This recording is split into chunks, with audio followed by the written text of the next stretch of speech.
বসে আপনারা আসেন তো তিনার জন্য, তো তিনি আসা পর্যন্ত আপনাদেরকে শুধু কিছু বলকট হয়ে গেছে। একটু সাইফা বইয়ের দিন দেওয়ার গরম না শীতের দিনে, জনগণ ঠিক না বেঠিক? আমরাও সম্ভব হলে উঠা বসা না করে যে জায়গায় জায়গায় আছি বসে যাই, ফাঁকা জায়গা আরেকজনে পূরণ করে ফেলে। আমিন বলেন, আরো জোরে বলেন না আমিন। আমার নবী ইবনে আব্দে রাব্বিকে সাথে নিয়ে রাস্তাতে যাচ্ছেন, তখন নবীজির কলিজার টুকরা আরেক সাহাবী যিনার নাম আবু মাহজুরা। আমরা জানি নবীর মুয়াজ্জিন হযরতে বেলাল না, কিতাব প্রমাণ করে, হাদিস বলে নবীর মুয়াজ্জিন ছিলেন চারজন। বলেন কয়জন? আওয়াজ দিয়ে বলেন কয়জন? তার একজন ছিল আবু মাহজুরা। নবীজি যাচ্ছেন, যায়েদ ইবনে আব্দে রাব্বিকে সাথে নিয়ে আবু মাহজুরারে ডাইকাই না, তার সামনের চুল মোবারকে দইরা নবীজি বলছেন, এই তোমাকে আমি আবু মাহজুরা এই 15টা শব্দ শিখাইলাম, এগুলা কি জানো? হুজুর আমি জানি না তো, শুধু শিখছি।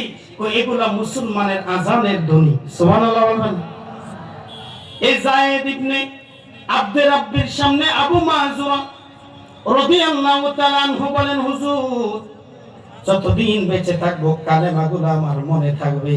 ফাঁকে ফাঁকে তিনিও মসজিদে নববীতে আযান দিতেন, কিন্তু আমার নবী ইন্তেকাল মুবারকের পরেও হযরত আবু মাহজুরার সামনের চুলগুলা কালো ছিল, দেখতে সুন্দর দেখা যাইতো, লম্বা ছিল। মানুষ জিজ্ঞাসা করে, এই চুলগুলা কাটো না কেন? কই এই চুল কাটি না এই কারণে আমার দয়ার নবী রাহমাতুল লিল আলামিনের হাত মুবারক এই চুল মুবারকের মাঝে লাগছে। বলি সুবহানাল্লাহ, আর জোরে বলি না সুবহানাল্লাহ।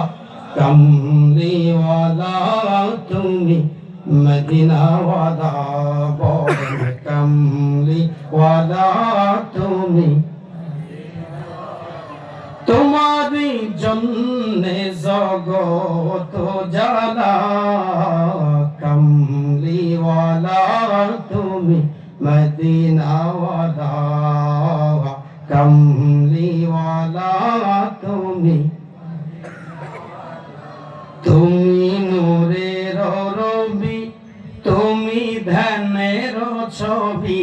সুবহানাল্লাহ বলবেন না?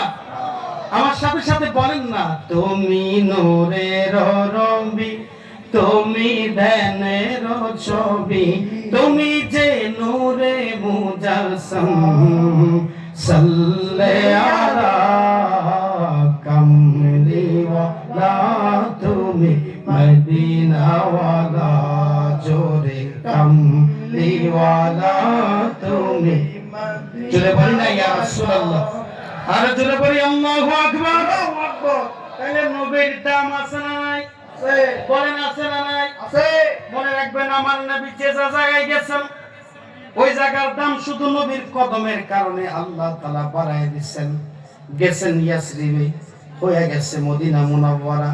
আপনারা সবাই জানেন আমার নবী আবু আনসারীর বাড়িতে গেছেন, নবীর লিপিবদ্ধ বাদশার চিঠি পায়া ওই জায়গা নবীর জায়গাকে নির্ধারণ করেছেন। নবী সাহাবীদেরকে ডাক দেয়া কয়, আমি নবীর ঘর নির্মাণের আগে আমি আল্লাহর ঘর একটা মসজিদ এখানে নির্মাণ করব। বলি সুবহান। তাহলে নবীজি কদম মুবারক লাগার কারণে ওই জায়গাতে মসজিদ হয়ে গেছে। আর নবীর আশিক আউলিয়া কেরামের কদম লাগার কারণে ও জায়গায় খানকা হয়েছে, কয় মসজিদ হয়েছে, কয় মাদ্রাসা হয়েছে। যেরকম ঠিক না রেখে অবৈধ টেকনাফ থেকে তেতুলিয়া, রূপসা থেকে পাথুরিয়া, এই বাংলার ভূখণ্ডের রন্ধ্রে রন্ধ্রে আউলিয়া কেরামের খানকা, আউলিয়া কেরামের বাংলা মসজিদ, আউলিয়া কেরামের বাংলা মাদ্রাসা, পীরদের সব জায়গা মাজার শরীফ আছে না নাই?